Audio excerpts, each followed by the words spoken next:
평강을 누리는 믿음이라는 제목으로 하나님 말씀 나누겠습니다. 제가 사랑니를 20대 초반에 처음 뽑았었습니다. 물론 지금도 20대이긴 한데요. 이제 사랑니가 어떻게 자랐는지 엑스레이를 이렇게 찍어보니까 완전 이제 90도로 눕혀져 있었더라고요. 그래서 이게 너무 아플 것 같아가지고 의사 선생님께 이렇게 아플까요? 라고 많이 물어봤었던 것 같습니다. 계속 불안해가지고. 근데 그 의사 선생님이 하시던 말이 이제 마취하고 뽑으니까 별로 아프지 않아요. 별로 안 아프세요. 이렇게 말씀해 주셔가지고 저는 그 말을 이제 믿고 사랑니를 뽑았었는데요. 근데 막상 뽑을 때 진짜 아프지 않더라고요. 그냥 좀 과격하게 이제 얼굴이 좀 흔들리는 거 말고는 이렇게 좀 멀쩡하더랍니다. 그래서 안심하고 이제 집으로 왔었는데 시간이 이제 한두 시간 지나니까 이제 마취가 풀려서 그때부터 이제 고통이 시작되는 거죠. 그래서 너무 아파가지고 후유증 때문에 이제 밥을 제대로 못 먹었던 기억이 있습니다. 의사 선생님이 틀린 말을 한 건 아니었죠. 확실히 뽑을 때는 안 아팠었습니다. 이렇듯 마취를 하면요, 감각을 잠시나마 잊게 되니까 일시적으로 고통은 사라지게 됩니다. 하지만 그건 어디까지나 임시적인 방편일 뿐이죠. 시간이 지나면 그 마취도 사라지게 되면서 원래의 감각을 되찾게 되고 아직 남아있는 고통이 느껴지게 되는 것이죠. 이런 것처럼 오늘 본문에 나온 제자들도 마치 스스로를 마취시키고 있었다고 묘사하는 게 적절할 것입니다. 이 당시 우리가 읽은 이 성경 본문 당시의 제자들은요, 예수님이 잡혀가시고 이제 십자가에 못 박히셨다는 소식을 다 들은 상태였습니다. 그래서 자신들도 예수님처럼 잡혀가서 처형을 당할까봐, 십자가형을 당할까봐 방문을 걸어 잠그고 벌벌 떨고 있었던 것이었죠. 예수님께서는 분명히 자신이 사흘 만에 부활하실 거라고 여러 번 말씀하셨는데도 그 제자들은요, 지금 닥친 두려움 때문에 그 말씀들을 다 잊고 문을 닫고 스스로를 마취시키고 있었던 것이었습니다. 이렇게 불안해하고 두려워하던 제자들에게 예수님께서 한가운데로 나타나셔서 이렇게 말씀하신 것이죠. 우리 19절 말씀인데 다 같이 한번 읽어보겠습니다. 이날 곧 안식 후 첫날 저녁 때에 제자들이 유대인들이 두려워하여 모인 곳에 문들을 닫았더니 예수께서 오사 가운데 서서 이르시되 너에게 평강이 있을지어다. 아멘. 오늘 본문의 키워드죠. 예수님께서는요, 부활하시자마자 제자들에게 가장 먼저 뭐라고 말씀하셨냐면은 평안하라고 말씀하신 것이었습니다. 여기서 이 평강이 너희에게 있을지어다 라는 말은요, 사실 그 당시에는 되게 흔한 인사였습니다.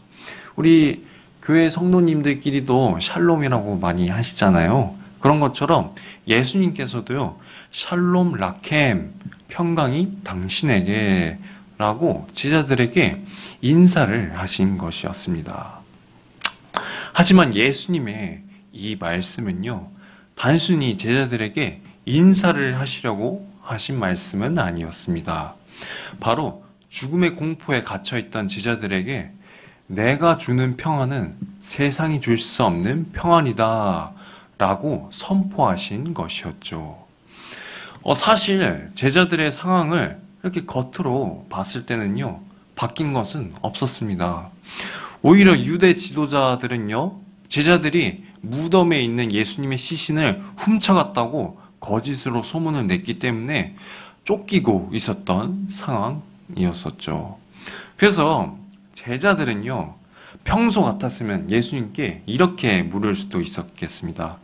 예수님이 무슨 말씀을 하면요, 이제 제자들이 계속 이렇게 막 질문하잖아요. 그런 것처럼 원래 제자들이라면은 주님, 지금 상황이 이런데 어떻게 저희가 평안할 수가 있겠습니까? 이렇게 물을 수도 있었습니다마는 이 구절에서 제자들은 그러지 않았죠. 그렇게 할 수 없었죠. 왜냐하면 평강을 누릴 수 있는 이유가 바로 눈앞에 존재했기 때문이었습니다. 여전히 목숨이 위험한 상황에 처해 있기는 하지만 죄와 사망에서 완전히 승리하신 주님께서 평강이 있으라 선포하셨기에 제자들은 이제 그 말씀을 붙들며 나아가야 했던 것이었죠. 오늘 이 주어진 말씀은요, 비단 사도들에게만 해당되는 것이 아닙니다. 오늘 우리들도 평강이 있으리라라는 주님의 말씀을 붙들며 이 세상을 주님 안에서 평안을 누리며 살아야 되는 것입니다. 물론 매번 풍랑이 일어나는 듯한 이 세상에서 평안을 갖는다는 것이 말처럼 쉬운 일은 아니죠. 풍랑 속의 파도가 한 번 치고 끝나는 게 아니듯이 또 바람이 한 번 쉥 불고 끝나는 게 아니듯이 우리가 이 세상을 살아갈 동안에는요, 두려워할 것이 끊임없이 찾아오게 되는 것입니다. 그럴 때마다 사람들은요, 저마다의 방법으로 그것을 회피하려고 하죠. 예를 들어서 술을 찾는다거나, 저 같은 경우는 유튜브를 막 보기도 하는데 유튜브를 막 찾는다거나, 유의를 즐기거나, 아니면 그 유의를 같이 즐길 사람들을 찾는다거나, 그렇게 자신들만의 우상들을 세워서 스스로 마취시켜야지만은, 이렇게 그 불안과 두려움을 떨쳐내려 하는 것이죠. 하지만 그 마취가 풀리게 되면요, 다시 그 세상의 고통이 찾아오게 되는 것이고, 그럼 다시 스스로 마취시킬 방법들을 계속해서 찾을 것입니다. 마치 이거는 마약 중독과도 같은 거죠. 마약 때문에 고통을 받고 있는데 계속 마약을 하게 되는 것처럼 세상한테 고통을 받고 있는데 정작 세상의 것들로 나를 치유하겠다는 그런 어리석은 생각을 가지게 되는 것입니다. 가장 끔찍한 점은요, 그런 식으로 끊임없이 세상의 것들을 취하다가요, 죄성에 물들게 되면서 점점 하나님으로부터 멀어지게 되는 것이죠. 그렇기에 세상에서 찾는 평안은 진정한 평안이라고 우리는 절대 부를 수 없는 것입니다. 오늘 그리스도인인 우리들은요, 이 세상에서 고통을 받을 때 세상을 이기신 주님 안에서 진정한 평안을 얻어야 하는 줄 믿습니다. 제가 수요 예배 때 말씀을 나누면서 이렇게 자주 고백하지만요, 저도 참 불안과 두려움이 많이 생기는 편입니다. 제 성격이 원래 그런 것 같기도 해요. 참 겁이 많습니다. 무서운 걸 못 본다거나 막 높은 데를 무서워한다든가 이런 담력이 없어서 생기는 문제는 아니고요. 뭔가 새로운 일을 하게 될 때, 제가 시도해 본 적 없는 미지의 일들을 하게 될 때 불안이 찾아오기도 합니다. 내가 이 일을 제대로 할 수 있을까? 내가 일을 잘못해서 누군가가 속상해하면 어떡하지? 이러한 불안감 때문에 뭐 하나 시도하는 것도 좀 망설여지게 되는 거죠. 이제 그런 불안한 마음이 들 때마다 항상 하나님께 기도를 하게 되는데요. 그때마다 주님이 주시는 마음은 항상 그거였습니다. 지금도 나와 함께 하시는 주님에 의지하지 못하고 나만의 능력으로 혼자 하려고 하니까 불안할 수밖에 없는 것이다 라는 마음을 제게 주시는 것이죠. 그래서 그런 일들에 대해서 하나님 어떡하죠? 무섭습니다 라고 이렇게 간구하는 기도를 하다가요, 회개하는 기도로 바뀌어진 경우가 있었던 것 같습니다. 이번에 2025년 여름 사역이 무사히 마쳐졌는데요. 여름 성경학교도 그렇고요, 청소년 청년 수련회도 둘 다 큰 사고 없이 이렇게 마쳐져서 정말 감사했던 것 같습니다. 이제 특별히 여름 성경학교가 원래는 제가 시간을 넉넉하게 잡고 시작하려고 준비를 하려고 했었는데 이제 시험을 마치고 준비를 하게 되니까 한 달밖에 시간이 남지 않더라고요. 그래서 조금 저로서는 조금 빠듯했었는데 그래도 그만큼 이제 선생님들, 지사님들, 권사님들 이렇게 헌신해 주셔서 틀이 제대로 이렇게 잡혀서 잘 할 수 있게 된 것 같았습니다. 근데 이제 남은 문제는 이제 저였던 거죠. 제가 이제 뭐 아이들을 데리고 이제 진행을 할 때 제가 프로그램이 이제 제대로 진행될 수 있도록 잘 이렇게 인도를 했어야 됐었는데 저는 그게 좀 힘들더라고요. 이제 아이들 통제를 잘 못했던 것 같고 어떤 거는 설명을 이제 제대로 하고 얘들아 이렇게 해야 돼라고 말을 했어야 되는데 그 말도 하기 전에 이제 애들이 막 먼저 시작하고 그러는 경우가 이제 생기더라고요. 그래서 사실 저로서는 이제 사고 없는 것도 감사했지만은 한편으로는 되게 정신이 없었던 순간들이 있었습니다. 그래서 여름 성경학교가 마쳐지고 이제 집에 돌아오고 나니까 마음 한편에 계속 이런 불안감이 생기더라고요. 특히 이제 아이들이 참여하면서 과연 어땠을까? 아이들의 입장에서는 어땠을까? 약간 제가 이번에 정신이 없어서 이렇게 케어를 잘 못한 것 같은데 아이들이 그래도 좀 좋은 시간을 보냈을까? 하나님을 찾는 시간을 보냈을까? 이렇게 좀 불안감이 생겼었는데요. 또 나중에 이제 지사님들이 찍어 주신 이제 사진들을 보고 나니까 아이들이 그 사진 속에서 되게 신나는 모습들이 많이 있더라고요.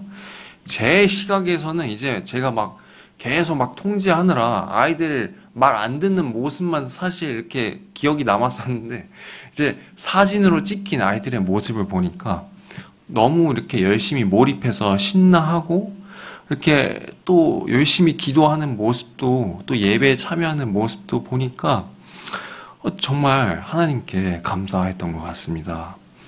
그러면서 깨닫게 된 점은요, 하나님의 역사하시면요, 저의 시선을 뛰어넘어서 이루어진다는 것이었습니다. 제가 불안해하고 정신없어 하는 그 순간에도 성령께서는 아이들이 교회 안에서 기뻐할 수 있게 인도하셨고요, 기도할 수 있게 알아서 주님께서 인도하신 것이었죠. 여러분, 오늘 우리도 그런 주님의 인도하심을 신뢰하며 나아가야 할 것입니다. 저의 힘으로 평안을 얻으려고 하는 것이 아니라 내게 평안을 주시는 주님께 그저 믿음으로 나아감으로써 평강을 누리시는 여러분들 되시길 이 시간 소망드립니다. 그렇다면 이제 말씀을 적용해 볼 때 우리가 이 세상을 살면서 어떻게 해야 믿음으로 굳건하게 하나님만을 바라보며 나아갈 수 있을까요? 어떻게 해야 주님 주신 평안을 깊게 누릴 수 있을까요? 저는 말씀을 묵상하면서 짧게 한 가지로 이렇게 결론을 내렸는데요. 그것은 바로 주님께서 우리에게 주실 하나님 나라를 기대하는 삶을 사는 것이라고 생각했습니다. 여러분, 전쟁에서 대승을 거두고 고향으로 개전식을 하러 돌아오는 어느 한 병사를 한번 상상해 보시길 바랍니다.